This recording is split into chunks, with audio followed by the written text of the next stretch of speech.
en el libro de Santiago y vamos a ir al capítulo 1,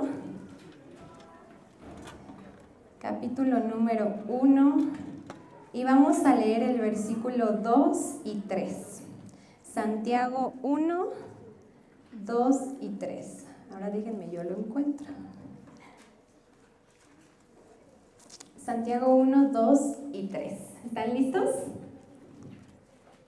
Como que están dormidos más bien. ¿Están listos? ¿Ya lo encontraron? ¿Sí? ¿Amén? Ok. Le vamos a dar lectura a todos juntos, ¿va? Santiago 1, 2 y 3, a la de 3. 1, 2, 3. Hermanos míos, tened por sumo gozo cuando os halléis en diversas pruebas, sabiendo que la prueba de vuestra fe produce paciencia. Otra vez. Hermanos míos, tened por sumo gozo cuando os halléis en diversas pruebas, sabiendo que la prueba de vuestra fe produce paciencia. Muchas gracias, ya pueden tomar sus lugares, sus asientos. ¿Cómo están? También me da mucho gusto verlos a todos. ¿Y cómo están los del ayuno? ¿Con todas las fuerzas? ¿Sí? ¿Resistiendo? Gracias a Dios. Ya ha pasado la primera semana de nuestro ayuno de 21 días. Híjole, como que está pesadito y se viene lo bueno, hermanos. Pero estamos aquí, ¿verdad? Me da mucho gusto verlos, me da mucho gusto también saber lo que Dios está haciendo. ¿Quién cree que la presencia del Señor está aquí hoy? Yo creo que la presencia del Señor está aquí hoy. Y creo que el Señor también anima nuestros corazones, los confronta y que también nos habla a través de su palabra, ¿cierto? Y me gustaría que pusieran la imagen, por favor, que les mandé. Titulé a esta predicación, a mí siempre me gusta ponerles una imagen, ¿no? Y titulé esta predicación, Dulces son los frutos de la adversidad. Y esta frase es una frase que yo escuché hace muchos años. Seguramente la escuché también en alguna predicación o la escuché por ahí en algún lugar, pero se me quedó muy grabada. Yo seguramente era una adolescente cuando escuché esta frase. Y esta frase jamás se me pudo olvidar. Dulces son los frutos de la adversidad.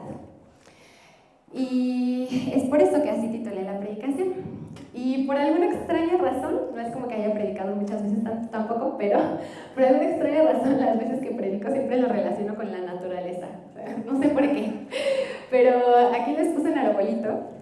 Y este arbolito que les puse, que intenté ilustrar ahí, no es cualquier árbol. Es un árbol especial, se llama ume y es un ciruelo japonés. Y este árbol, adivinen qué, resulta que pues en algunos países, cuando es invierno, las temperaturas descienden un buen, ¿verdad? O sea, 0, bajo 0. ¿Y qué es lo que pasa con los árboles, con la naturaleza? Pues las hojitas empiezan a caer en invierno y los árboles entran como en un periodo en el que están dormidos, para que cuando la temperatura suba, se despierten y empiecen a florecer. Pero este árbol es diferente. Este árbol, ¿qué creen? Florece durante el invierno. Súper extraño, ¿no? O sea, es uno de los únicos árboles que florece durante el invierno. Y lo que tiene este árbol es que este árbol necesita sentir temperaturas muy frías para poder despertarse.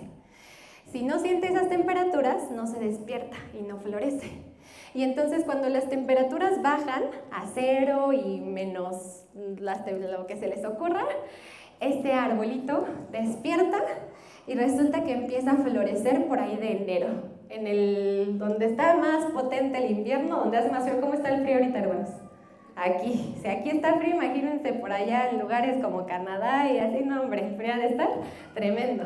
En enero el frío está imposible, pues este arbolito despierta y empieza a dar sus flores, que son como esas flores rosas. Y si me ayudan poniendo la otra imagen. Y así es como se ve el árbol real. ¿Qué es lo que tiene por ahí, lo blanco que se ve? Nieve. Entonces está nevando y el árbol tiene sus florecitas.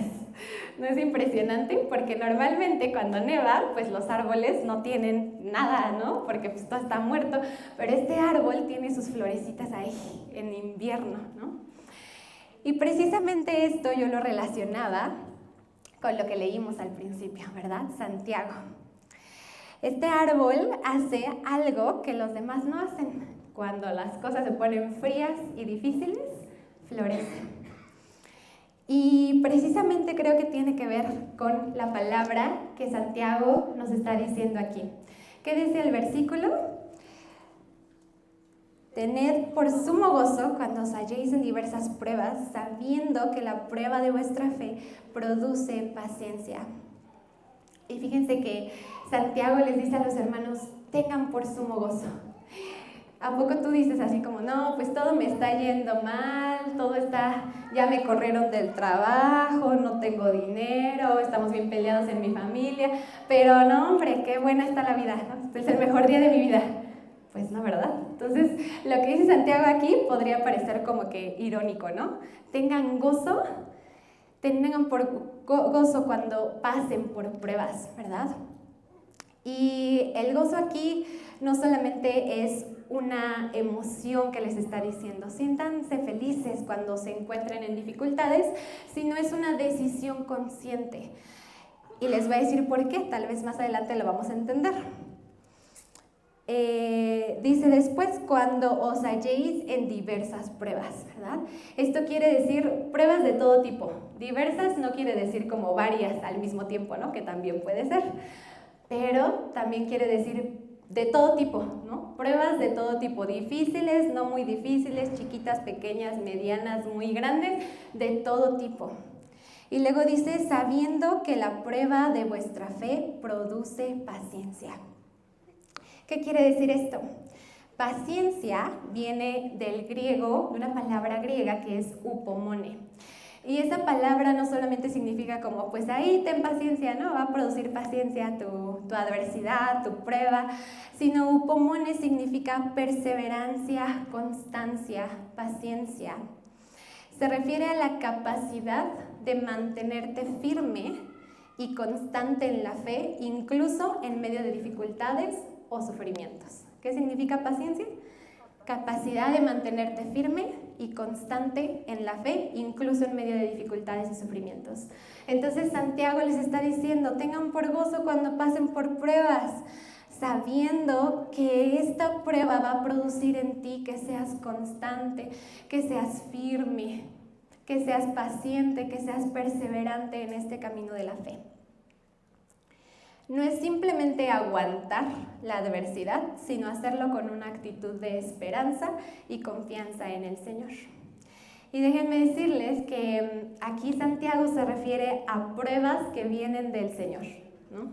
No a las dificultades que tú mismo te buscas, ¿verdad? Porque a veces, híjole, nosotros y nuestras decisiones, y de repente ya estamos aquí con la consecuencia de la mala decisión, ¿no? La consecuencia de que no te debiste meter en esa relación. La consecuencia de que tomaste una mala decisión, no se refiere a la dificultad que viene por las consecuencias de nuestros actos, sino se refiere a las pruebas que el Señor nos manda, a las pruebas que vienen de Dios. Y déjenme decirles que las pruebas son inevitables, ¿no? Si alguien te dijo, no, es que acércate al camino del Señor porque está bien padre y es que wow, todo es maravilloso y es color de rosa, te mintió, porque sí está padre, pero van a venir pruebas, ¿no? Si no estás pasando ahora por una prueba y por una dificultad, lo vas a hacer, la vas a pasar, son inevitables. Pero lo que producen al final vale la pena. Dulces son los frutos de la adversidad. Dios no quiere destruirte a través de la adversidad, sino formarte.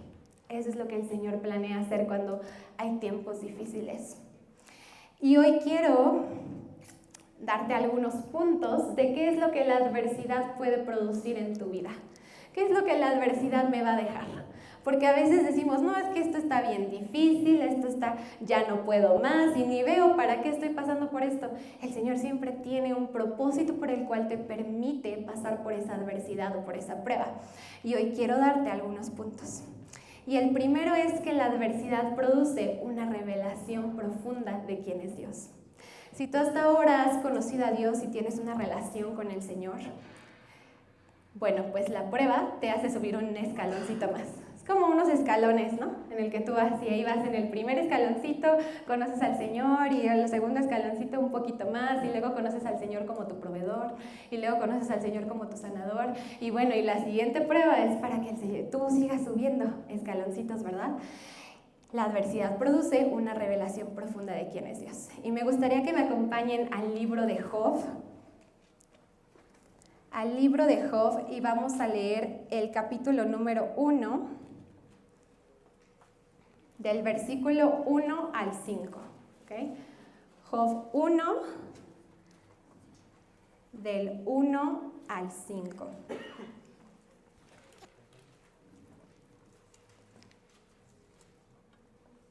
Y si alguien me ayuda a darle lectura, por favor, Job 1, del 1 al 5.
Gracias. ¿Quién ha escuchado la historia de Job? Ok, pues la vamos a volver a escuchar, y quien no, la van a escuchar el día de hoy. ¿Okay? Voy a tratar de resumir los puntos más importantes, así que si yo resumo mucho, ustedes vayan y lean el libro de Job, porque está extenso. Está muy largo ese libro, ¿no? Entonces lo pueden ir a leer, lo pueden ir a meditar, pero ¿qué es lo que nos dicen estos versículos? Que Job era un hombre, dice que íntegro, ¿verdad? En el versículo 1 dice que era hombre perfecto y recto, temeroso de Dios y apartado del mal. ¿Cómo se nos describe a Job? Como un hombre que cumplía lo que el Señor le decía, que era un hombre perfecto. No se encontraba en él tacha alguna. No se encontraba en él, hacía todo lo que el Señor le decía y era apartado del mal y temeroso de Dios, ¿verdad? Y era un hombre muy bendecido. ¿Por qué? Porque era un hombre rico, ¿verdad?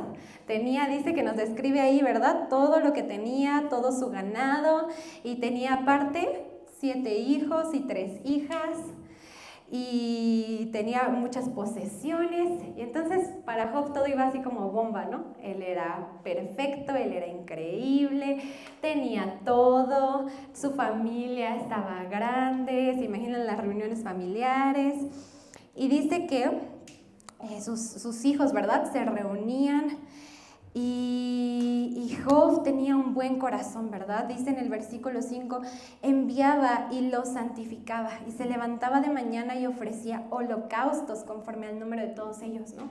Job sabía lo que tenía que hacer y decía, ¿será que mis hijos han pecado? Incluso voy a pedirles, ¿no?, que se santifiquen ellos también, vamos a ofrecer holocaustos por todos. Job cumplía con todo. Y Job era descrito como un hombre perfecto. Pero un día, en el ámbito celestial ocurre un suceso que va a marcar la vida de Job. Y lo que sucede es que Satanás va con el Señor, ¿no? Y el Señor le dice, ¿no has considerado tú a mi hijo Job? Ese hijo que es perfecto, que es recto, que en él no he encontrado tacha alguna. Y Satanás, ¿qué creen que le dice? Le dice, es porque tiene todo, ¿no? Pero si tú agarras todo y se lo quitas, te aseguro que va a blasfemar contra ti, te lo aseguro. Y entonces Dios le da permiso a Satanás y le dice, hazlo, ¿no? Porque yo confío en mi hijo Job, confío en que eso no va a pasar. Y entonces dice la palabra del Señor que más adelante en el capítulo ocurre y llega el día de la tragedia, pero el día de la tragedia, o sea, no cualquier tragedia, el día ¿Qué sucede? Que están sus ovejitas, todo lo que tenía, todo su ganado, y los matan y cae fuego y matan a todos sus sirvientes. Y entonces me gusta cómo la palabra lo describe, porque dice, y va y llega, y solamente llega uno con Job y le dice, y solo escapé yo para darte la noticia, ¿no? O sea, hasta eso, solo había escapado uno de cada uno para darle la noticia de que todo había sido destruido. Llegó el día, de los versículos 13 al 20, llega el día en el que Satanás destruye todo lo que él tiene, todas sus posesiones, todas sus riquezas. Y no solo eso, llega alguien y le dice, ¿qué crees? Que tus hijos y tus hijas estaban todos juntos conviviendo en una casa y llegaron unos vientos fuertes, un tornado me imagino, y se cayó y murieron todos. ¿Qué le quitó el Señor a Job? Su familia, sus hijos, sus posesiones, sus riquezas, todo lo que tenía. ¿Y saben qué hizo Job? Adivinen qué hizo Job. ¿Qué creen que hizo? Dice la palabra del Señor que rasga sus vestidos y adora al Señor. Y le dice, Señor, tú das, tú quitas, sea tu nombre bendito. Nunca he pasado por la muerte de algún familiar cercano, gracias a Dios. Más que cuando era muy chiquita, mi abuelito falleció, pero no me acuerdo mucho, ¿no? Pero no sé si alguno de ustedes ha pasado por algo así, ¿no? Imagínense el dolor, ¿no? Y decir, Señor, tú das, tú quitas, sea tu nombre bendito, ¿no? ¿Quién puede decir eso, no? En medio de tanto dolor. Pues Job pudo. Job pudo decir, pero ¿qué creen que ahí no terminó? Que Satanás volvió a ir con Dios. Y Dios le dijo, ya ves, mi hijo Job, que no blasfemó contra mí, aunque todo se lo quitaste. Y le dice, es porque no lo has tocado a él. Pero si tú lo tocas, te aseguro que va a blasfemar contra ti. ¿Y qué creen que sucede? ¿Qué creen que pasa? Dice la palabra del Señor en el capítulo número 2, si me acompañan.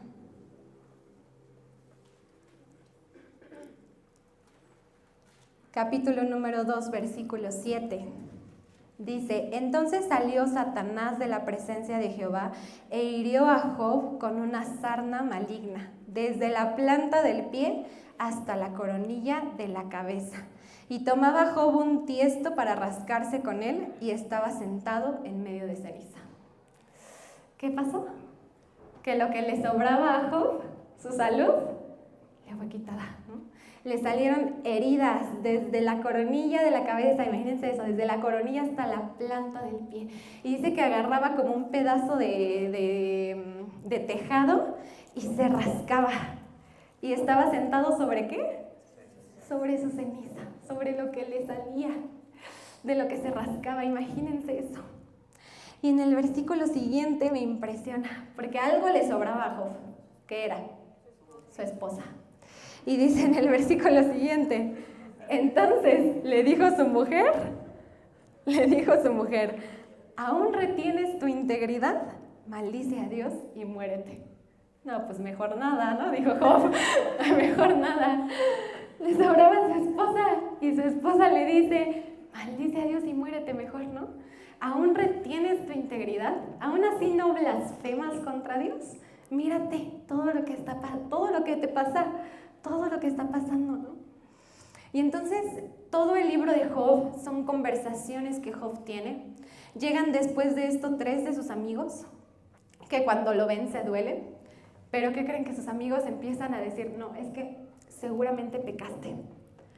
Algo muy malo hiciste, porque todo esto te está aconteciendo. Todo esto es resultado de tu pecado, de algo malo que has hecho. Y entonces el libro de Job nos lleva en conversaciones que tienen sus amigos con Job y en conversaciones que Job tiene y que tiene con Dios. Pero en medio de todo este libro, ¿qué creen? Que en medio de estas conversaciones que él tiene, Dios guarda silencio. Silencio, no le responde, silencio. en medio de toda esta dificultad. Y entonces Job empezó a pensar que todo lo que le había pasado, las calamidades que le habían ocurrido, eran del Señor, provenían de que Dios dijo. Él decía, soy el blanco del Señor, ¿no? Señor, soy el mejor guerrero del Señor, ¿no? O sea, no hay mejor guerrero que yo. Soy el mejor guerrero de Dios, no, ya para, Señor. Soy el mejor guerrero, ¿no? Dice Job 6:4, pues el Todopoderoso me ha derribado con sus flechas y el veneno de ellas infecta mi espíritu. El Todopoderoso me ha hecho esto, ¿no? Y no sé por qué Job defendía su integridad y decía, estoy seguro de que no he pecado contra el Señor, no sé por qué me pasa esto, ¿no? Estoy seguro, pero el Señor me tiene de blanco, ¿no? Dios está enojado conmigo, pero no sé por qué, ¿qué he hecho mal? ¿Por qué? Y entonces durante todo el libro Job se preguntaba, ¿por qué, no? Las pruebas que vinieron a Job fueron a causa de su justicia. Extraño, ¿no? A causa de su justicia y la valoración que Dios tenía acerca de él. Dios tenía tanta confianza en su hijo Job, en que su hijo Job no iba a blasfemar de él, que dijo, sí, quítenle todo, estoy seguro de que mi hijo Job me ama. Estoy seguro. No fue un castigo su sufrimiento, fue una prueba permitida por el Señor. Aunque Job pasó mucho tiempo en silencio, un día, entre todo ese silencio, imagínense, Job tiene 42 capítulos. ¿Hasta qué capítulo creen que aparece el Señor? En el 42, no tanto. En el 38. Job 38:1 dice, entonces el Señor respondió a Job desde el torbellino. Hasta el 38, el Señor le responde a Job. Y no responde a sus preguntas. No empieza a decir, ay, es que hijo, tú me eres tan bueno que yo decidí probar tu corazón. No le responde. Fíjense que en estos capítulos Job hacía algo que era defender su causa. Él estaba seguro de que era una injusticia por lo que estaba pasando y estaba defendiendo su causa, defendiendo su integridad. Y el Señor le dijo, a través de toda esta conversación, que cuando el Señor se le aparece, le dice, ay hijo, tu entendimiento es tan corto, no puedes ver por qué estás pasando por esta prueba, tu entendimiento es corto, no lo ves. El Señor, a través de ese torbellino, se empieza a revelar a la vida de Job de una manera que Job antes no veía. Y me lo imagino ahí todo moribundo, ¿no? Todo moribundo con sus llagas, con su enfermedad, sin nada, sin el respeto de las personas, porque las personas lo respetaban, dice que lo escuchaban. Y dejaron de escucharlo porque decían, no, es que pecó y ahora mírenlo, ¿no? Sin nada estaba. Y ahí el Señor se le revela a Job de una manera profunda. Y me gustaría que me acompañen a Job 42. Ahora sí, el último capítulo. Job 42, y que alguien fuerte, con voz fuerte, no fuerte, con voz fuerte, lea los primeros 5 versículos. Job 42 del 1 al 5.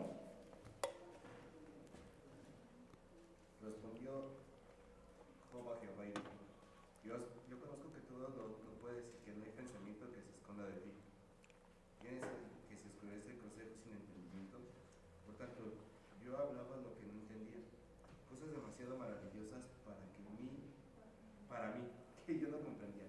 Oye, te ruego y hablaré, te preguntaré y tú me enseñarás. De oídas te había oído, mas ahora mis ojos te ven. De oídas te había oído, mas ahora mis ojos te ven. Job era bueno, ¿no? Job hacía todo lo que al Señor le agradaba. Y Dios se expresaba así de Job. Se expresaba y decía, Él es mi hijo, que es recto, no encuentro nada malo en él. Pero aún su entendimiento es corto, aún no entiende. Y a través de esto, Job le dice, ¿no? Señor, cosas demasiado maravillosas para mí que yo no comprendía. ¿Él no qué? comprendía, hacía todo bien, pero había cosas profundas que él todavía no comprendía. ¿Cuál fue el propósito del Señor para esta adversidad? Que él comprendiera. Ahora él podía decir, de oídas te había oído, ¿no? Yo había escuchado de ti, Señor, yo sabía de ti. Yo sabía todo de ti, todo lo que tenía que hacer y los holocaustos. Yo sabía todo de ti, pero ahora yo te he visto con mis propios ojos. Ahora te veo con mis propios ojos. ¿Cuál dije que era el primer punto? La adversidad produce en nosotros una revelación más profunda del Señor. Una revelación profunda en donde podemos conocer su corazón, quién es Él. Lo podemos conocer a Él como Padre, como amigo, como proveedor. A veces sin darnos cuenta, como Job, que Job se decía, no, es que yo tengo todos los argumentos, ¿no? He sido justo, he sido bueno, he hecho esto, he hecho el otro. A veces como Job hemos construido una relación con Dios basada en los méritos. Es que, Señor, yo sí voy a la iglesia, es que, Señor, yo sí vengo a servirte, es que, Señor, entré al ayuno de 21 días, es que, Señor, mira, ¿no? Creemos que nuestra bondad es un seguro, ¿no? Es como hago las cosas bien, pues entonces Dios me tiene que pagar bien, ¿no? Pero no es así, ¿no? No es así. Dios permite que pasemos por el valle para que descubramos que Él es Dios, incluso cuando no entendemos sus razones. Como Job, que no entendía, incluso cuando no entendemos, ¿no? Las pruebas nos traen como fruto una revelación profunda del Señor, ¿no? Tal vez la pérdida, la escasez, la pérdida de un trabajo, la pérdida de un familiar, la pérdida de amigos, de relaciones, nos traen después como fruto el buscar al Señor. Y sabes, en medio de la prueba y de la adversidad, tú tienes de dos. O endureces tu corazón y dices, no, yo ya no. La prueba precisamente es para eso, ¿verdad? Para ver si resistes. Entonces tienes de dos. O dices, no, yo ya no. O la prueba te hace crecer. Así de fácil, ¿no? Y está en ti el que diga, Señor, a través de la dificultad, de la prueba, tal vez no lo entiendo, ¿no? Y muchas veces decimos como, Señor, sácame de esta dificultad, sácame de esta prueba, ¿no? Ya no quiero sufrir más, no quiero padecer, me está doliendo demasiado. Y el Señor dice, todavía no he terminado de hacer lo que quiero hacer contigo, ¿no? Porque es más importante salir de la prueba que ser moldeados por Jesús. No es más importante. Es más importante ser moldeados por Dios. Es más importante que Dios nos haga crecer, que Dios nos dé de su revelación más profunda. Si la prueba y la adversidad nos traen como fruto revelación del corazón del Señor, ¿valió la pena o no valió la pena? Valió la pena. Valió la pena la prueba, valió la pena el dolor, valió la pena la dificultad. Y ahora quiero hablarte de que la adversidad produce en nosotros dependencia en Dios. Dependencia en el Señor. Y acompáñame ahí en tu Biblia a Jueces, capítulo número 6. Y yo les estoy resumiendo un poco estas historias, ¿no? Si ustedes quieren saber más detalles, abran su Biblia, ¿no? Jueces, capítulo número 6.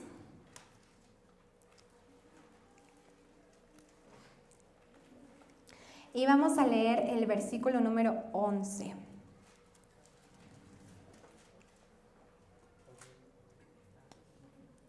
La adversidad produce dependencia en Dios. Jueces capítulo 6, 11, dice: Y vino el ángel de Jehová y se sentó debajo de la encina que está en Ofra, la cual era de Joás, Abieserita, y su hijo Gedeón estaba sacudiendo el trigo en el lagar para esconderlo de los madianitas. Y quiero hablarte de esto a través de la vida de Gedeón. Y yo sé que a veces nos enfocamos, ¿quién sabe la vida de Gedeón? ¿Quién ha escuchado de Gedeón? Muy bien. Nos enfocamos en el llamado que tiene Gedeón porque está muy padre estudiarlo, pero hoy quiero enfocarme en qué es lo que produjo la adversidad en la vida de Gedeón. Y fíjense que el contexto de esto es que el pueblo de Israel estaba pasando por dificultad, otra vez. Estaba pasando por dificultad. Los madianitas, que eran un pueblo muy grande, llamados como langostas, porque eran muchísimos, dice la palabra del Señor que iban a Israel cuando ellos cosechaban y se llevaban y destruían todos sus frutos, todo su ganado, y los dejaban en ceros, con nada. Y entonces estaban en una pobreza extrema el pueblo. Pero ¿qué creen? Esto a consecuencia de su pecado. El pueblo del Señor se había alejado de Dios. Y Dios entonces deja que los madianitas vayan al pueblo de Israel y hagan todas estas atrocidades. Pero entonces el pueblo de Israel clama al Señor. Ya no pueden, están en una pobreza, no tienen para comer, ¿no? No pueden y clama al Señor y el Señor escucha su oración y dice, está bien, voy a levantar a un libertador. Y ahora Gedeón, me lo imagino un joven que estaba ahí, dice la palabra del Señor que se encontraba haciendo, estaba ahí sacudiendo el trigo para esconderlo de los madianitas, ¿no? La situación de la nación era una consecuencia de su pecado. Pero el Señor a través de esto quiere probar el corazón de Gedeón en específico. Y entonces, cuando el ángel del Señor se aparece a Gedeón, porque el Señor dice, ya tengo a mi libertador de Israel, al juez de Israel va a ser Gedeón, ¿no? Y Gedeón está ahí sacudiendo el trigo en el lagar. El trigo se sacudía en lugares abiertos y altos, y él estaba todo lo contrario. Escondiéndose, sacudiendo el trigo y diciendo, voy a esconder lo que más pueda de comida, ¿no? ¿Qué creen? Que la adversidad y la prueba también revela nuestros corazones. Revela qué es lo que hay en ellos. ¿Qué había en el corazón de Gedeón? Miedo, ¿no? Tenía miedo, temor, inseguridad. No sabía qué es lo que iba a venir, ¿no?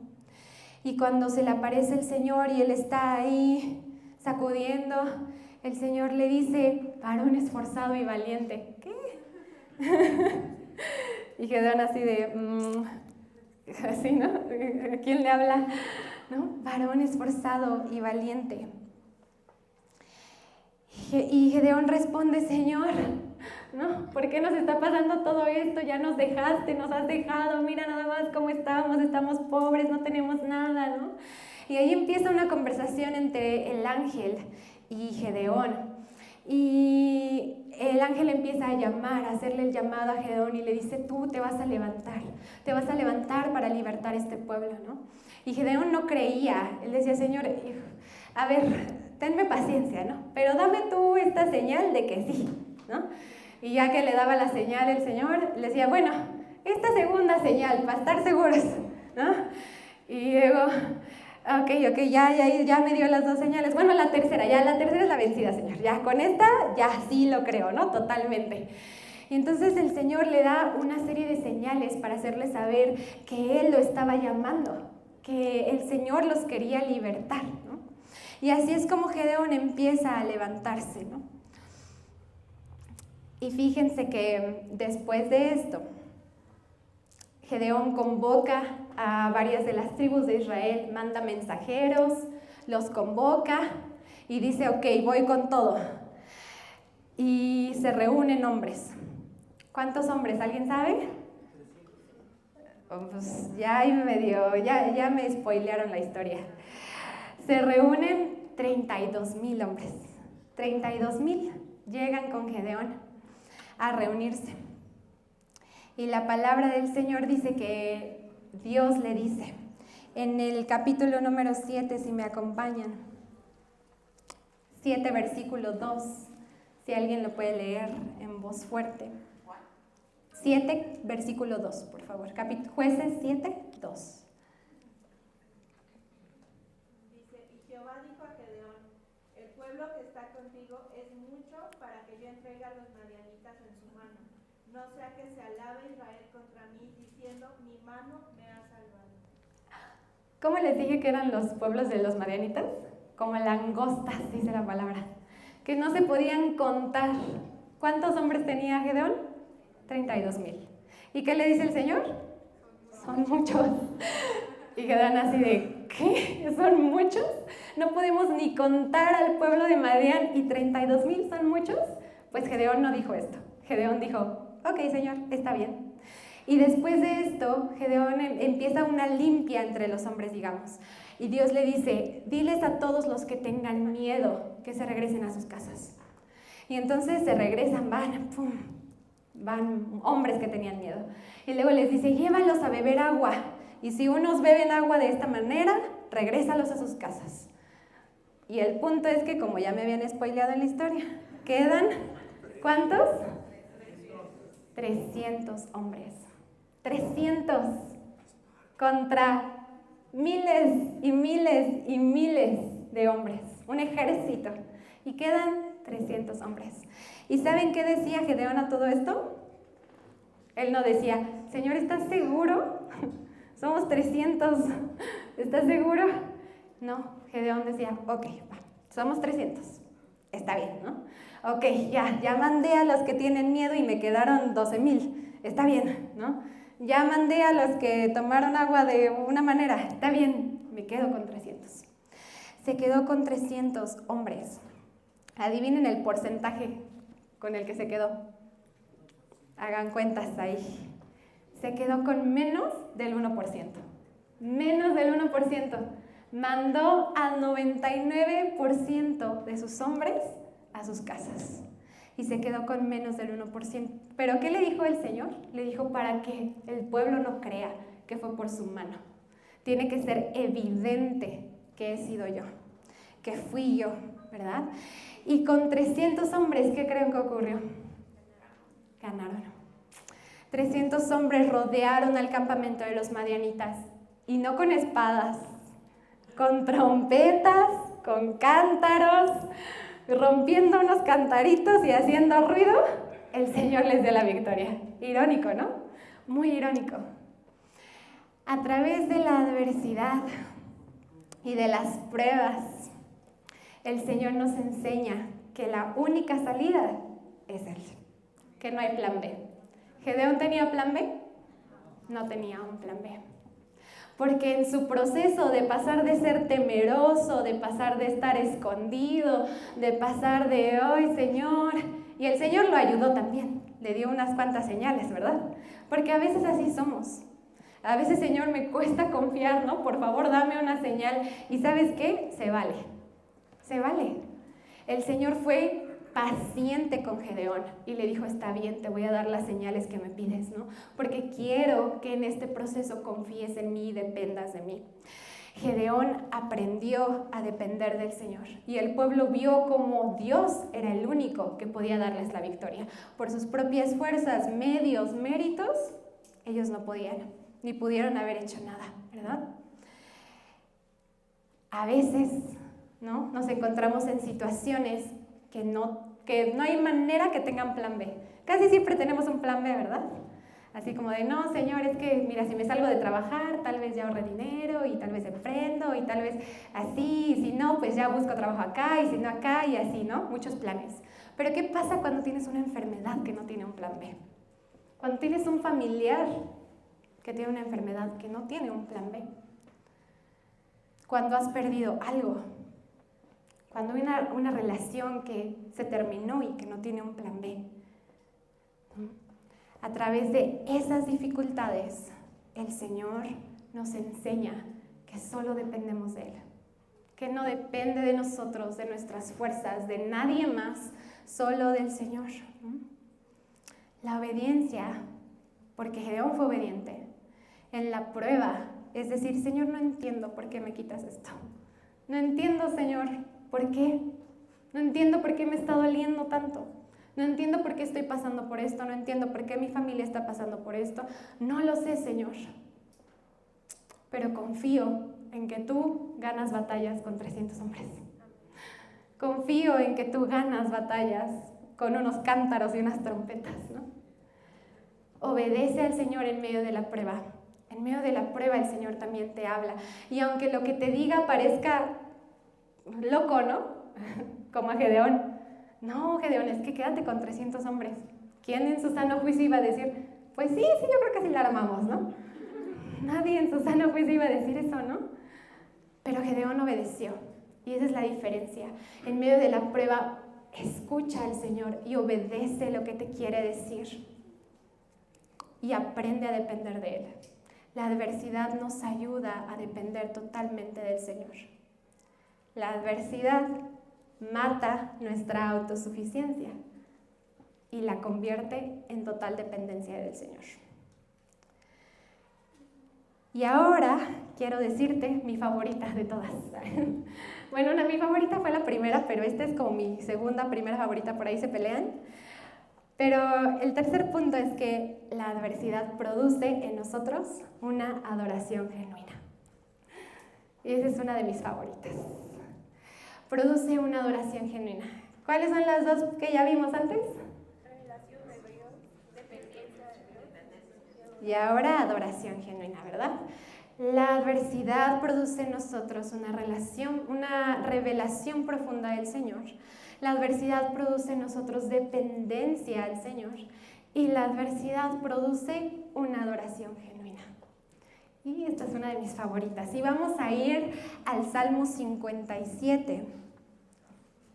Libro de los Salmos, número 57. Y si alguien me ayuda a darle lectura de los versículos 7 al 11, por favor.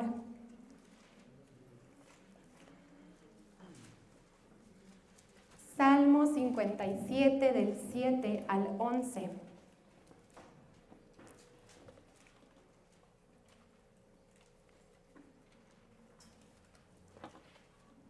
Pronto está mi corazón, oh Dios, mi corazón está dispuesto.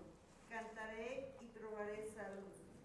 Despierta, alma mía, despierta, salterio y arpa. Me levantaré de mañana, te alabaré entre los pueblos. Oh Señor, cantaré a ti entre las naciones, porque grande es hasta los cielos tu misericordia y hasta las nubes tu verdad. Exaltado sea sobre los cielos, oh Dios, sobre toda tierra sea tu gloria. Gracias. ¿Quién creen que escribe este salmo?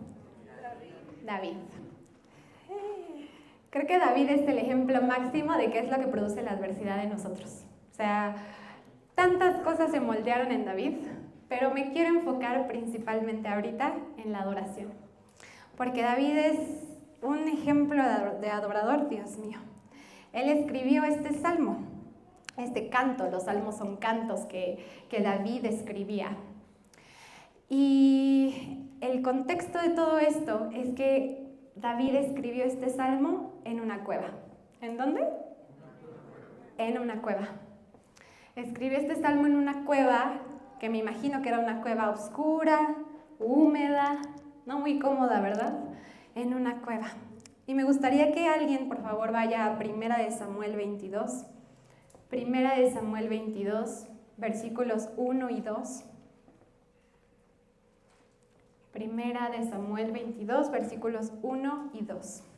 Y si me ayudan a darle lectura.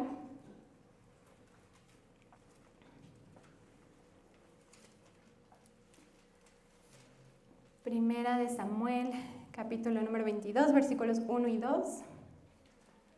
Yéndose luego David ahí, huyó a la cueva de Adalón, y cuando sus hermanos y toda su casa de su padre lo supieron, vinieron ahí a él, y se juntaron con él todos los afligidos, y todo el que estaba endeudado, y todos los que hallaban en amargura de espíritu, y fue hecho jefe de ellos, y tuvo consigo como 400 hombres. Gracias. Y el contexto es que David ya había sido ungido como rey, pero no era rey todavía. ¿Quién estaba en el reinado? Saúl. Saúl, este hombre fuerte, grande, ya medio loco, ¿qué creen? Que para este entonces ya había pasado el episodio muy famoso de David y Goliat. ¿Quién ha escuchado el episodio de David y Goliat? Muy famoso este episodio. Y Entonces Saúl empieza a tener celos de David. Resulta que David se hizo muy conocido, se hizo viral David, todo el mundo sabía de él, todo el mundo sabía que había derrotado a Goliat, y Saúl dijo, como ¿por qué David, no? ¿Por qué? Y empezó a tener celos, pero estos celos enfermizos donde lo llevaron hasta querer matar a David. Y entonces empieza una persecución donde Saúl empieza a perseguir a David para matarlo y David tiene que empezar a huir de su presencia. David está huyendo, imagínense un rey persiguiéndolo, un rey que tenía pues, el ejército, que tenía hombres, que tenía armas, que tenía todo el poder para matarlo, ¿no? Si quería. Pues entonces por eso David tiene que empezar a huir de él. Y entonces, entre esta huida y escapada, dice que llega a esta cueva y se esconde ahí. Y que dice que llegan ahí sus familiares, pero que también se juntan con él, ¿qué? Los afligidos, endeudados y todos los que se hallaban en amargura de espíritu. Como 400 hombres, dice la palabra, se encuentran con él en esa cueva. No hombres de guerra, no hombres de ejército, sino que los endeudados, los tristes, los deprimidos, todos ellos se encuentran ahí, ¿no? Qué curioso. Fíjense que después el Señor usa a estos 400 hombres, pero se encuentran ahí lo más rezagado de la sociedad, junto con David, el perseguido, ¿no? ¿Y qué creen que es lo que David decide hacer en esta cueva? Escribir una canción. Eso es lo que David decide hacer. Escribe una canción, escribe este salmo. Y a mí me encanta esto porque David es un adorador de corazón. David, desde que estaba jovencito y apacentaba sus ovejas, escribía salmos, ¿no? Pero cuando viene la adversidad, nosotros podemos decir, ay, como que no tengo ganas de adorar, ¿no? Que me están diciendo que levante las manos, pero hoy vengo así de que, Señor, no sé, ¿no? David tenía tan su corazón de adorador que las adversidades solo potenciaban su adoración. Las adversidades solo hacían que su adoración fuera aún más genuina. Y en este salmo, en los primeros versículos, David se empieza a expresar y empieza a decir, Señor, mira, ten misericordia de mí, Señor. Me están persiguiendo, Señor. Mi vida está entre leones. Se sentía que su vida estaba entre personas que lo querían matar, porque pues lo querían matar, ¿no? Y le dice el Señor, se expresa con él, le dice, mira lo que me duele, mira lo que están haciendo, ten misericordia, es injusto, yo no he hecho nada, pero me están persiguiendo, ¿no? Pero me encanta cómo termina este salmo, porque son los versículos que acabamos de leer. Pronto está mi corazón, oh Dios, mi corazón está dispuesto, cantaré y trovaré salmos. ¿Sabes qué, Señor?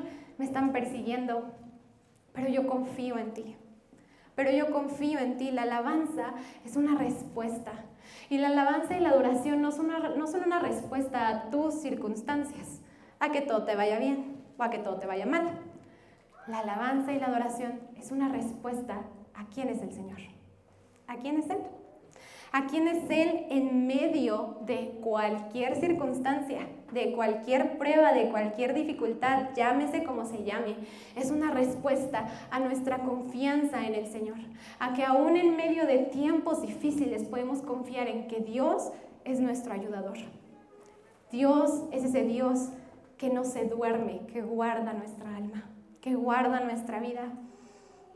Y David empieza a expresarse y le dice, mi corazón está dispuesto, Señor, aunque me siento todo, mira, apachurrado, y todos estos hombres que están conmigo igual, ¿no? No es como que lo estaban ahí, David, David, David, no, también me los imagino así todos, no, pues no sabemos qué onda, ¿no? Así todos, ay, estaban igual, ¿no? Imagínense el ambiente, ¿no? Así como que silencio incómodo todos, ¿no? Y David dice, mi corazón está dispuesto, Señor. Está dispuesto mi corazón en medio de la dificultad, de la angustia, de que no sé qué va a pasar mañana, no sé qué vamos a comer, ¿no? Ni siquiera. No sé qué va a pasar, no sé si salgo de aquí, Saúl me encuentra, qué es lo que va a pasar, pero confío en ti. Y mi corazón está dispuesto a cantarte salmos, a cantarte en medio de la angustia y la dificultad. Dice, y le manda a David, y me encanta que esto lo hace constantemente: alma mía despierta y alaba a tu Señor. Porque cuando estamos afligidos por la angustia, por la prueba, por la dificultad, no queremos, ¿no? David lo sabía, pero David decía, alma mía despierta. Le mandaba y decía, voy a cantar salmos incluso antes de que amanezca. Incluso antes, me levantaré de mañana, te alabaré entre los pueblos, oh Señor, cantaré de ti entre las naciones. Y empieza a exaltar los atributos de Dios y le dice, porque grande es tu misericordia. Hasta los cielos es tu misericordia, hasta las nubes tu verdad, seas tú exaltado. ¿Puedes tú adorar de la misma manera al Señor cuando estás pasando por pruebas y dificultades? ¿O te apachurras? Y dices como que, ay, es que Señor, mira. Y miren, yo al principio, yo estaba meditando, ¿no? Como, ay, Señor, ¿qué hablo, qué predico? Y yo dije, voy a hablar de la alabanza y la adoración, ¿no? Que el pastor ya nos ha hablado. Si no lo han visto, vayan al canal de Iglesia Hogar en YouTube y vean las predicaciones de adoración, ¿no? Pero yo en mi corazón estaba a hablar sobre esto, ¿no? Y de alguna u otra manera terminé aquí hablando sobre la adoración. Porque creo que es una parte tan vital de nuestra vida como creyentes, tan vital. Y nuestras expresiones de adoración aquí, cuando estamos en público, ¿saben qué? Delatan nuestras expresiones de adoración cuando estamos en lo privado. Si tú no adoras, alabas en lo privado al Señor con todo tu corazón, aquí tampoco lo vas a poder hacer. Tampoco. Y por más que los que estamos aquí enfrente te digamos, levanta las manos, cierra los ojos, dile al Señor que Él es santo, dile al Señor que Él es digno, dile al Señor que Él es bueno, tal vez tu corazón está frío, ¿no? Y dices, sí, bueno, ya, a ver, ¿no? Sí, ya, bueno, digno eternamente, ¿no? El Señor quiere una adoración genuina de nosotros. ¿Y sabes cómo muchas veces vamos a tener una adoración genuina? Por medio de una adversidad. Por medio de una adversidad, ¿no? Y como te lo dije al principio, tienes de dos. O tu corazón dice, no quiero nada. O tu corazón se ablanda y dice, Señor, estoy pasando por un tiempo tan difícil. ¿Sabes? La adoración no depende tampoco de cómo te sientas, de lo que la iglesia te haga sentir, de lo que el grupo de alabanza te haga sentir. No depende de eso tu adoración tampoco. Tu adoración depende de quién es Dios. Si tú sabes quién es Dios, si tú reconoces lo que Dios ha hecho por ti en tu vida, entonces tu respuesta es una adoración. Y una adoración genuina que viene del corazón, que viene del alma. El Señor quiere tu adoración genuina. Y es por eso que muchas veces nos permite pasar por adversidades. Y no sé si han escuchado una alabanza que se llama Aún en medio del dolor. Creo que es de Hillsong, no estoy muy segura. Pero si no, pues la pueden escuchar. Pero esa alabanza dice, aún en medio del dolor te alabo y aunque no tenga fuerzas, levanto mis manos y aunque ya no pueda, canto que eres tú. Porque así es. Cuando ya no puedes, cuando ya no tienes fuerzas, cuando dices, Señor, tú sabes la dificultad que estoy pasando. Señor, tú sabes que cuando yo salga de la iglesia no voy a poder comprar comida para mis hijos. No tengo dinero, pero te alabo. Señor, tú sabes que cuando salga de la iglesia me voy a sentir mal otra vez porque estoy enfermo. O voy a tener que ir a cuidar y ver a mi familiar que está enfermo. Y me duele, pero en medio de esa circunstancia te adoro. Te alabo, mi corazón está dispuesto y si no estoy dispuesto yo mismo le digo, alma mía, despierta y alaba. Alma mía, aunque no quieras, porque ¿sabes qué? La adoración no es solamente el resultado de la adversidad, sino que la adoración es un arma Es un arma que te ayuda a pasar la prueba, un arma que te ayuda a pasar la adversidad. Y si no lo crees, ahí están Pablo y Silas en la cárcel, adorando a su Señor, golpeados, torturados. ¿Y qué es lo que les quedó? Una expresión de adoración, una alabanza al Señor. Eso es lo que les quedó. Y empezaron a cantar. ¿Y qué dice que pasó? Empezó a temblar la cárcel y se rompieron las cadenas, porque la alabanza y la adoración son un arma poderosa a la que tú y yo tenemos acceso. ¿Cuándo? ¿Cuando venimos los domingos y cantamos aquí? No, siempre, todos los días, a todas horas, en la mañana, en la noche, en la tarde, a todas horas.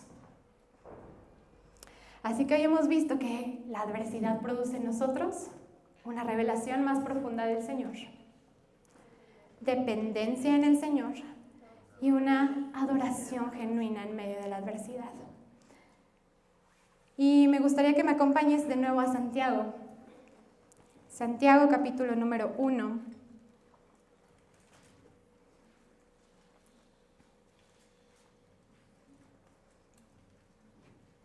Y vamos a leer todos juntos el versículo 2, 3 y esta vez vamos a ir al 4 también. 2, 3 y 4.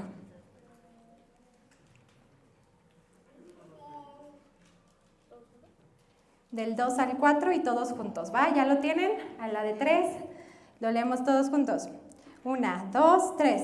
Hermanos míos, tened por sumo gozo cuando os halléis en diversas pruebas, sabiendo que la prueba de vuestra fe produce paciencia. Mas tenga la paciencia su obra completa, para que seáis perfectos y cabales, sin que os falte cosa alguna. En medio de la adversidad no te preguntes, ¿hasta cuándo, Señor? ¿Cuándo voy a salir de esta? ¿Cuándo voy a salir de aquí? Pregúntate, ¿ya di el fruto que tenía que dar esta adversidad? ¿El Señor ya moldeó mi corazón? ¿El Señor ya me mostró lo que quería mostrarme a través de esta dificultad y de esta prueba? ¿El Señor ya me moldeó? ¿Ya transformó mi corazón? ¿Ya cumplió el propósito que tenía esta prueba en mi vida? No intentes salir fácil de la prueba. Pregúntate esto. Y si tú no sabes si el Señor ya lo cumplió, pregúntale. Dile al Señor, no sé por qué estoy pasando por esta dificultad, no sé por qué estoy pasando por esta prueba, pero aún así, Señor, yo quiero saber, Señor. Yo quiero que tú moldees mi vida, que tú la transformes, Señor, que esta adversidad valga la pena, ¿no? ¿Valdrá la pena sufrir por sufrir? Pues no, ¿verdad? Que valga la pena esta dificultad y esta prueba. Y va a valer la pena, ¿cómo? Con los frutos que trae, con los frutos que esta trae. Y mira, aunque tus pruebas y tus dificultades sean consecuencias de tu pecado, y no algo que el Señor esté permitiendo, y de tus malas decisiones, aún así el Señor tiene misericordia de ti. Y en medio de esas dificultades y pruebas que tú mismo buscaste, que tú mismo provocaste, aún en medio de esas el Señor trabaja. Aún en medio de esas el Señor te habla. ¿Para qué? ¿Qué producen esas pruebas? Arrepentimiento. Acercarte al Señor otra vez. Así que te voy a pedir que te pongas de pie.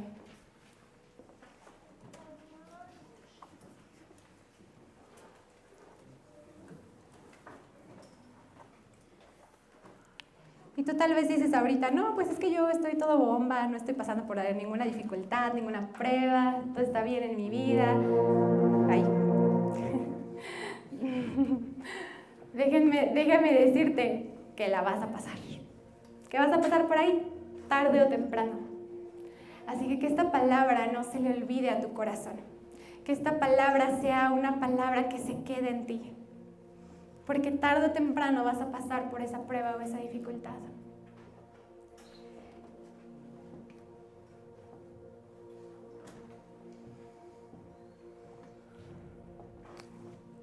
Y si tú estás pasando por una prueba o una dificultad el día de hoy,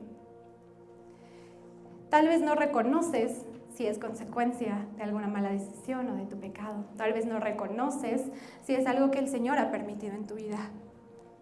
Yo te invito a que hoy ores al Señor y le digas, muéstrame, Señor. Muéstrame si esto que estoy pasando es a consecuencia de mí o porque tú estás probando mi corazón. Y aunque sea por la razón que sea, el Señor quiere trabajar en ti. El Señor quiere hacerte crecer. El Señor quiere moldear tu corazón. El Señor quiere mostrarse a ti de una manera más profunda que ayer, de una manera más profunda que hace un mes, de una manera más profunda que hace un año. El Señor quiere mostrarse a ti. El Señor quiere que dependas de Él, que no dependas de tus fuerzas, de tus recursos, de tu familia, de las personas o de las cosas o de la iglesia, sino que dependas de Él solamente. El Señor no quiere palabras vacías, no quiere canciones vacías, no quiere repetir por repetir. Desea una adoración genuina.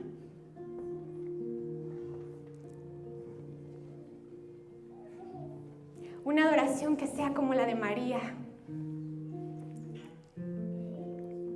que rompió lo más valioso que tenía a los pies de Jesús.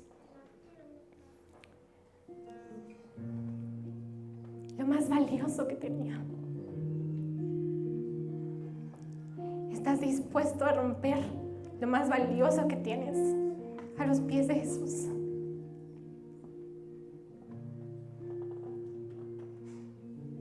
Que las pruebas, que las dificultades nos acerquen al Señor. El sufrimiento no es en vano. Esa prueba va a producir en ti cosas que la comodidad no podría. Cosas que tu comodidad no te daría. El Señor está produciendo en ti cosas que tu comodidad no te daría.